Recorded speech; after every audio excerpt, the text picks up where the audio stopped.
बिस्मिल्लाहिर्रहमानिर्रहीम अस्सलाम वालेकुम। मेरा नाम है Syed Umair Gilani and welcome back to yet another video. आज के इस वीडियो में हम लिनक्स की कुछ इंटरमीडिएट कमांड्स को डिस्कस करेंगे। ये वो कमांड्स हैं जिनका आना हमें बहुत ज़्यादा ज़रूरी है। इनकी वजह से आप अपने स्किल सेट इंप्रूव कर सकते हैं। आप एक प्रोफेशनल्स की तरह लिनक्स टर्मिनल के ऊपर काम कर सकते हैं। So with this being said, no time to waste and let's jump right into it.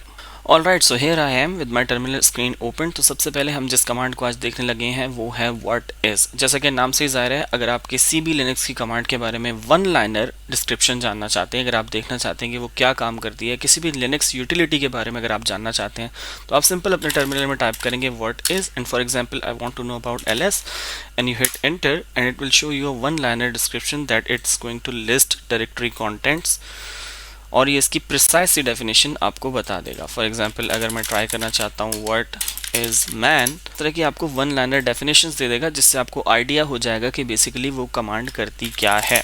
Next जो चीज़ हम डिस्कस करने लिनक्स की वो है ग्रेटर देन। फॉर एग्जांपल अगर आप कोई भी कमांड टाइप करते हैं, अगर आप कोई भी इनपुट को किसी फाइल के अंदर सेव करवाना चाहते हैं, जैसे फॉर एग्जाम्पल मैं टाइप करूँ echo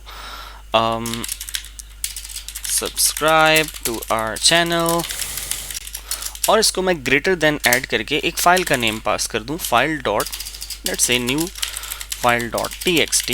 तो आप देखिएगा कि स्क्रीन पे कुछ प्रिंट नहीं होगा, जैसा कि हमने पढ़ा था कि echo आपको स्क्रीन पे प्रिंट करा के देता है। बट अगर मैं लिस्ट ऑफ डायरेक्टरीज देखूं तो मेरे पास एक फाइल आई हुई है न्यू फाइल के नाम से, और अगर मैं इसको ओपन करूं नैनो एडिटर यूज़ करके न्यू फाइल txt, तो it's going to show me the content जो हमने ग्रेटर देन से यूज़ करके इस फाइल के अंदर स्टोर कराया। ऑल राइट जनाब, नेक्स्ट लिनक्स की इंटरमीडिएट कमांड जिसको हम डिस्कस करने लगे हैं वो है डबल एंड। डबल एंड एक लॉजिकल ऑपरेटर होता है। जब भी आप डबल एंड या डबल एम्परसेंट साइन किसी कमांड के साथ यूज़ करते हैं तो इसका ये मतलब होता है कि पहले एक कमांड सक्सेसफुली रन हो तब ही आपने दूसरी कमांड रन करनी है। फॉर एग्जाम्पल मैं टाइप करता हूँ sudo apt get अपडेट, और मैं डेट पूरा नहीं लिखता बल्कि मैं ई ख़त्म करके डबल एंड के साथ sudo apt get upgrade दूसरी कमांड टाइप कर देता हूँ। तो पहली कमांड मैंने खुद इंटेंशनली इसके अंदर ई छोड़ दिया just for the demonstration purpose कि ये एंड का ऑपरेटर काम करेगा ही नहीं। याद रखिएगा ये तभी काम करेगा जब पहली कमांड पूरी हमारे पास सही से एग्जीक्यूट होगी। तो अगर मैं हिट इंटर करूँ तो ये मुझसे पासवर्ड मांगेगा, पासवर्ड इंटर करूंगा तो ये मुझे कहेगा इनवैलिड ऑपरेशन अपडेट, यानी कि पहली कमांड सक्सेसफुल नहीं हुई है कि मैं दूसरी कमांड रन करूं। चलिए अब इसकी डेमोन्स्ट्रेशन देख लेते हैं सही वाली। sudo apt get update date and sudo apt get upgrade। तो अब ये हमारी कमांड्स को एग्जीक्यूट कर देगा। नेक्स्ट कमांड जो हम डिस्कस करने लगे हैं वो इसका रिवर्स है, जैसे कि और ऑपरेटर। और भी हमारे पास एक लॉजिकल ऑपरेटर होता है। और की फंक्शनैलिटी होती है कि पहली कमांड रन हो या ना हो आपने दूसरी कमांड रन करनी है। For example sudo apt get update not with e और sudo apt get upgrade। तो अब इसने सक्सेसफुली रन कर लिया, विच मीन्स के और ऑपरेटर हमारे पास एंड का रिवर्स काम करता है। अगर पहली कमांड ठीक तरीके से एग्जीक्यूट ना भी हो तो आप और यूज़ कर सकते हैं in order to execute the second command. Next Linux की कमांड जो हम देखने जा रहे हैं वो है हेड। हेड बेसिकली आपको शुरू की कुछ लाइन्स की इन्फॉर्मेशन देता है। फॉर एग्जाम्पल अगर आपके पास एक बहुत बड़ी फाइल है जिसमें आप जानना चाह रहे हैं कि जस्ट शुरू की कुछ लाइन्स मुझे मिल जाए, यानी शुरू का कुछ कॉन्टेंट, यानी लाइन्स 8 to 10 लाइन्स, तो आप हेड यूज़ कर सकते हैं। फॉर एग्जाम्पल मैं फाइल ओपन करना चाहूँ विद head डॉट txt। अब इसमें देख लीजिए कि हेड हमारे पास कमांड है और head डॉट txt हमारे पास फाइल पाथ है जो कि इसी फोल्डर के अंदर एग्जिस्ट करती है। इफ़ आई हिट इंटर तो इसने मुझे शुरू की कुछ लाइन्स बता दी, not entire content. Next Linux की इंटरमीडिएट कमांड जो हम डिस्कस करने जा रहे हैं वो है टेल। टेल बेसिकली हेड का रिवर्स है। अगर आप नीचे से यानी बॉटम से लाइन्स की कुछ इन्फॉर्मेशन देखना चाहते हैं, फाइल्स के कंटेंट को देखना चाहते हैं, तो सिंपल आप लिखेंगे tail head dot txt and boom it will show you the lower content of the file, यानी नीचे से बॉटम लाइंस को आपको शो कर देगा। नेक्स्ट लिनक्स के इंटरमीडिएट कमांड जिसको हम देखने जा रहे हैं वो है पाइप। पाइप बेसिकली इस सिंबल से हम इसको डिनोट करते हैं। पाइप का पर्पस ये होता है कि आप मुख्तलिफ कमांड्स की इनपुट दूसरी कमांड्स को दे सकते हैं और एक चेन ऑफ कमांड्स रन कर सकते हैं। फॉर एग्जांपल अगर मैं देखना चाहता हूँ cat head dot txt pipe grep golden। All right, तो बेसिकली हो क्या रहा है कि मैं कैट कमांड को यूज़ कर रहा हूँ head.txt फाइल का कंटेंट ओपन कर रहा हूँ और मैं इसको पाइप कर रहा हूँ, यानी इस कमांड का जो आउटपुट होगा वो इसके पास चला जाएगा, grep के पास। और grep बेसिकली क्या करता है कि गोल्डन को उसके अंदर से सर्च करके दिखाएगा कि क्या उस फाइल के अंदर गोल्डन का वर्ड, गोल्डन की स्ट्रिंग मौजूद है या नहीं। अगर मैं हिट करता हूँ एंटर, तो आप देखिए कि यहाँ पर गोल्डन का वर्ड जहाँ जहाँ पर मौजूद था इसने उसको ग्रैब कर लिया, राइट। तो पाइप का बेसिकली पर्पस क्या होता है कि आप चेन ऑफ कमांड्स रन कर सकते हैं, एक कमांड का इनपुट दूसरी कमांड को पाइप करके। This moves us to our next command which is, you might have already guessed, grep. Grep basically बहुत इंपॉर्टेंट कमांड होती है लिनक्स के अंदर और बहुत फ्रीक्वेंटली यूज होती है।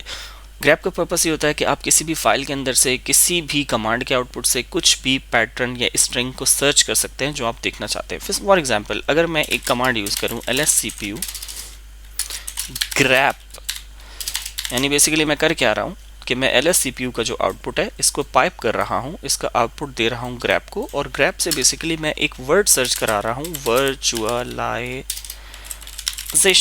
और मैं इंटर हिट करूं तो जहां पर वर्चुअलाइजेशन मौजूद था इसने वहां से उसको पिक कर लिया। एक और चीज़ यहाँ पर नोट करने की है कि लिनक्स के अंदर हर चीज़ केस सेंसिटिव होती है, जिसका मतलब ये है कि a is not equal to capital A। मिसाल के तौर पर अगर आप कोई स्ट्रिंग सर्च करना चाह रहे हैं जिसके अंदर एक स्मॉल लेटर है और एक कैपिटल लेटर है तो दोनों इक्वल नहीं होंगे। इसी तरह मोस्ट ऑफ द टाइम हमें प्रॉब्लम क्या आता है कि जब भी हम ग्रैप यूज़ कर रहे होते हैं हम केस सेंसिटिविटी की वजह से वो एग्जैक्ट पैटर्न सर्च नहीं कर पाते। तो एक अच्छी प्रैक्टिस ये है कि जब भी आप ग्रैप सर्च करें -i के फ्लैग के साथ यूज़ कर लें, जो इसको केस इनसेंसिटिव बना देता है, और आपकी स्ट्रिंग अगर तो आप कैपिटल या स्मॉल लेटर में सर्च कर रहे हैं वो आपको मिल जाएगी। फॉर एग्जाम्पल lscpu grep, अगर मैं स्मॉल v से वर्चुअलाइजेशन लिखूं तो ये मुझे कुछ आउटपुट शो नहीं करेगा क्योंकि इसको स्मॉल v से वर्चुअलाइजेशन नहीं मिला। इसी तरह अगर मैं lscpu grep -i के फ्लैग के साथ अगर मैं स्मॉल में भी वर्चुअलाइजेशन पास करूं, वर्चुअलाइजेशन, तो इसने इसको पिक कर लिया, जबकि ये वर्चुअलाइजेशन हमारे पास कैपिटल V से था। तो जब भी अगर आप केस सेंसिटिविटी से बचना चाहें तो आप ग्रैप के साथ -i यूज़ कर सकते हैं। इसके अलावा मैं स्ट्रेट फॉरवर्ड भी ग्रैप को यूज़ कर सकता हूँ। मिसाल के तौर पर अगर मैं लिखूँ ग्रैप गोल्डन, जैसा कि हमने पहले सर्च किया था, head.txt, तो जहाँ जहाँ पर ये स्ट्रिंग मैच करेगी मुझे उसको रेड करके शो कर देगा। इसके अलावा ग्रैप रेगुलर एक्सप्रेशन को भी सपोर्ट करता है, जिसका मतलब ये है कि हम different kind of wild cards भी यूज़ कर सकते हैं in order to use grep. For example, अगर मैं टाइप करूँ ग्रैप फॉर और एस्ट्रिक के साथ मैं अगर टाइप करूँ होम और मैं अपनी फाइल का पाथ दूँ head.txt, तो जहाँ जहाँ पर फॉर के साथ आगे ये वाइल्ड कार्ड होम आएगा ये उसी पैटर्न को मुझे सर्च करके दिखाएगा। इसके अलावा ग्रैप को यूज़ करके आप किसी भी फोल्डर के ऊपर एक रिकर्सिव सर्च भी अप्लाई कर सकते हैं। फॉर एग्जांपल, जैसे कि मेरे पास यहाँ पर एक डायरेक्टरी अवेलेबल है न्यू फोल्डर, और अगर मैं इसका कंटेंट चेक करूँ तो मेरे पास न्यू फोल्डर के अंदर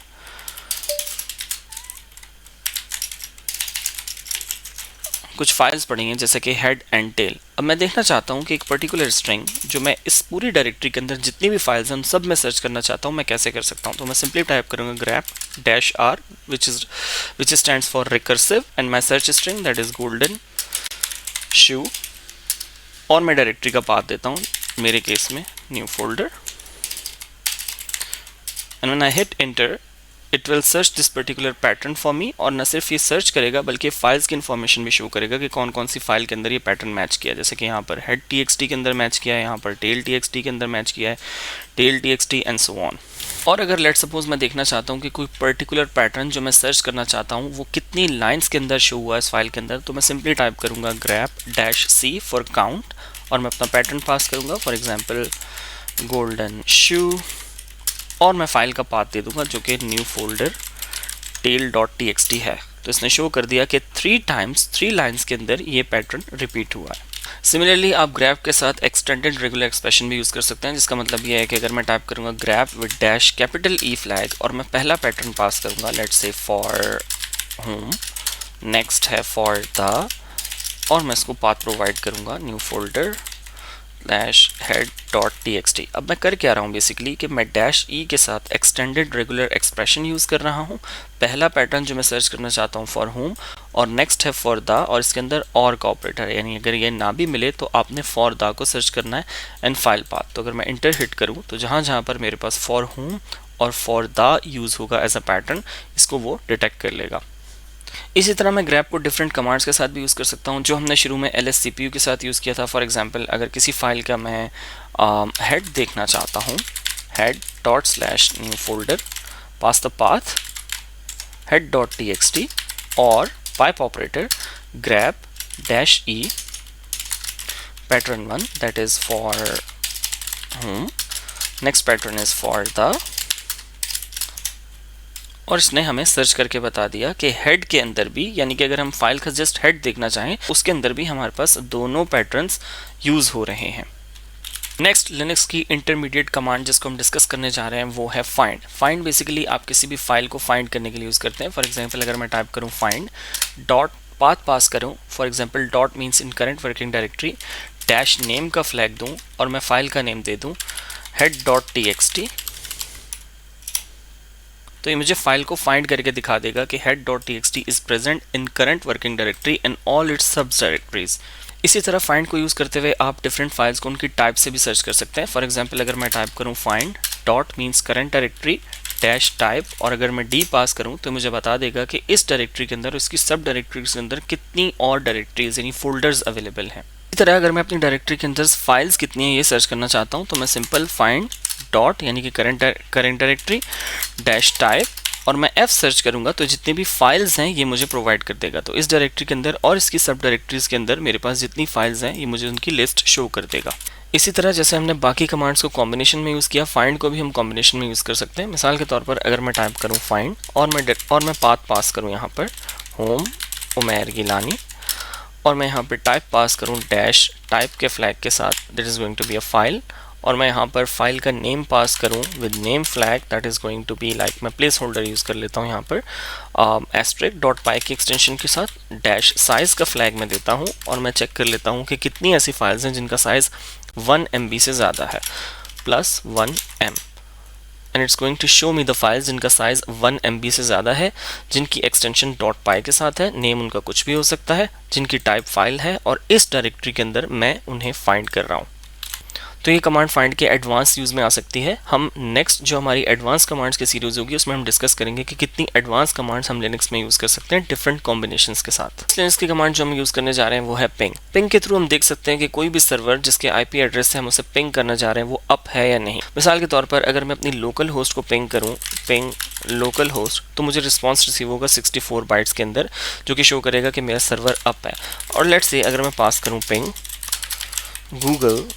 google.com, तो गूगल से रिस्पांस आएगा जिसका मतलब ये है कि वो सर्वर अप है। मैं आपको एक बोनस टिप प्रोवाइड करता हूँ पिंग के हवाले से। फॉर एग्जांपल अगर मैं पिंग टाइप करूँ पिंग लोकल होस्ट, मैं अपनी करंट मशीन को पिंग करना चाह रहा हूँ, तो आप देखेंगे कि यहाँ पे TTL रिस्पांस मेरे पास 64 आ रहा है। दैट शोज़ कि I am running an Ubuntu machine. तो आप TTL रिस्पांस से ये अंदाज़ा लगा सकते हैं कि आपका जो सर्वर है जिसको आप पिंग करना चाह रहे हैं वो कौन सा OS रन कर रहा है। नेक्स्ट लिनक्स की इंटरमीडिएट कमांड जो हम डिस्कस करने जा रहे हैं वो है uname। uname के थ्रू आप अपने सिस्टम की इन्फॉर्मेशन ले सकते हैं। फॉर एग्जांपल अगर मैं टाइप करूँ uname-m, तो ये मुझे मेरी मशीन की इन्फॉर्मेशन दे देगा जो x86 एंड x64 दोनों आर्किटेक्चर सपोर्ट करती है। इसी तरह अगर मैं टाइप करूँ uname-r, तो ये मुझे मेरे कर्नल की, लिनक्स कर्नल के वर्जन की इन्फॉर्मेशन पास कर देगा। और अगर मैं देखना चाहूँ uname फॉर एवरीथिंग, तो मैं सिंपल टाइप करूँगा uname-a, तो मुझे लिनक्स, मेरा होस्ट नेम, मेरे कर्नल की इन्फॉर्मेशन और मेरे आर्किटेक्चर की सारी इन्फॉर्मेशन मुझे प्रोवाइड कर देगा। लिनक्स की कमांड जो हम देखने जा रहे हैं वो है फ्री। फ्री के थ्रू हम अपनी मेमोरी कितनी फ्री है ये चेक कर सकते हैं। सो सिंपली मैं टाइप करूँगा फ्री, तो ये मुझे मेरी मेमोरी की इन्फॉर्मेशन दे देगा कि मेरी टोटल मेमोरी इतनी है, यूज़ इतनी है, फ्री इतनी है, शेयर्ड एंड एवरीथिंग। और अगर मैं इसको ह्यूमन रीडेबल फॉर्म में देखना चाहता हूँ तो मैं सिंपल टाइप करूँगा free-h, तो मुझे गीगाबाइट्स में शो कर देगा। Currently I am running 16 gigabytes of memory, जिसमें इतनी यूज्ड है, इतनी फ्री है, शेयर्ड कैश कितनी है। नेक्स्ट लिनक्स की कमांड जो हम देखने जा रहे हैं वो है du। du के थ्रू आप कोई भी फोल्डर कितनी स्पेस ले रहा है आपके सिस्टम के ऊपर, या कोई भी फाइल कितनी स्पेस ले रही है आप उसे देख सकते हैं। फॉर एग्जांपल मेरे पास इस डायरेक्टरी के अंदर एक फोल्डर है न्यू फोल्डर के नाम से, और अगर मैं देखना चाहूँ कि ये कितनी स्पेस कंज्यूम कर रहा है तो मैं सिंपली टाइप करूँगा du./new folder which is the path of this folder and I hit enter. तो इसने मुझे कुछ नंबर यहाँ पर शो कर दिया। अब इस नंबर से हमें मालूम नहीं हो रहा कि KB है, MB है, what ever it is this. Simple मैं टाइप करूँगा du-h./new folder और ये मुझे उसके KBs की इन्फॉर्मेशन बता देगा कि this folder has 12 KB of size. Next Linux की कमांड जो हम देखने जा रहे हैं वो है PS मीन्स आपको डिफरेंट प्रोसेसेस की इन्फॉर्मेशन प्रोवाइड करना। जैसे कि अगर आप देखना चाह रहे हैं कि लिनक्स सिस्टम के ऊपर आपके पास कितने प्रोसेसेस रन कर रहे हैं तो आप सिंपल टाइप करेंगे PS, तो ये आपको कुछ प्रोसेसेस की इन्फॉर्मेशन दे देगा। इसको थोड़ा सा मज़ीद रीडेबल बनाने के लिए PSOX के साथ हम इसे पास करते हैं, तो ये हमें सारे प्रोसेसेस की इन्फॉर्मेशन यहाँ पर शो कर देगा कि आपके पास कितने प्रोसेस रन कर रहे हैं, उनका PID कौन सा है। तो इन केस अगर आप कभी सिस्टम पे स्टक कर जाते हैं तो आप सिंपल उसे किल कर सकते हैं, जो कि हम अगली कमांड में देखने जा रहे हैं। इसी तरह अगर मैं किसी पर्टिकुलर यूज़र के प्रोसेस देखना चाहूँ, बाज़ दफ़ा लिनक्स सर्वर के ऊपर बहुत सारे यूज़र्स यूज़ कर रहे होते हैं और वो देखना चाहते हैं कि किस पर्टिकुलर यूज़र के एंड पे कितने प्रोसेस रन कर रहे हैं, तो मैं सिंपल टाइप करूँगा PSOX और मैं इसे पाइप करूँगा grep के साथ -i एंड उमेर गिलानी। तो ये इस पर्टिकुलर यूज़र के सारे प्रोसेसेस की इन्फॉर्मेशन मुझे प्रोवाइड कर देगा। अगर मैं किसी प्रोसेस को किल करना चाहता हूँ तो मैं सिंपली टाइप करूँगा PSOX, मुझे सारे प्रोसेसेस यहाँ पर शो हो जाएंगे। इसमें ये प्रोसेस इस ID से, इसको मैं कॉपी कर लेता हूँ, which is Google Chrome instance running, और मैं टाइप करता हूँ किल and I will pass the ID, hit enter and it's going to kill the process for me, right? इस प्रोसेस को बाय नेम किल करना चाहता हूँ, मैं सिंपल टाइप करूँगा pkill chrome in that case, तो ये क्रोम के सारे प्रोसेसेस को किल कर देगा। नेक्स्ट लिनक्स की इंपॉर्टेंट कमांड जिसको हम डिस्कस करना चाह रहे हैं वो है टॉप के थ्रू आप बेसिकली देख सकते हैं कि आपके सिस्टम पे कितने प्रोसेसेस, कितनी मेमोरी, कितने CPU, कितने रिसोर्सेज कंज्यूम कर रहे हैं। फॉर एग्जाम्पल अगर मैं टाइप करूँ top and I hit enter, तो आप देख सकते हैं कि ये सारे प्रोसेसेस की their user name, their PID, मेरे पास सारी इन्फॉर्मेशन अवेलेबल है, जिसमें देख सकता हूँ कि ये पर्टिकुलर प्रोसेस इतना CPU कंज्यूम कर रहा है, इतनी मेमोरी कंज्यूम कर रहा है। एक ट्रिक जो मोस्ट ऑफ द टाइम हमारे पास मेमोरी के इशू को लेकर आती है, अगर आप मेमोरी को देखना चाह रहे हैं तो आप Shift+M प्रेस करेंगे तो ये सॉर्ट कर देगा उन सारे प्रोसेस को जो ज़्यादा मेमोरी कंज्यूम कर रहे हैं आपके पास। सो इन केस अगर आप प्रोसेस को किल करना चाहते हैं, सिंपली यहाँ से PID उसकी उठाएंगे, उसको किल टाइप करेंगे, pass the ID and will kill that process for you. Q से हम इसे क्विट करेंगे and will clear the screen.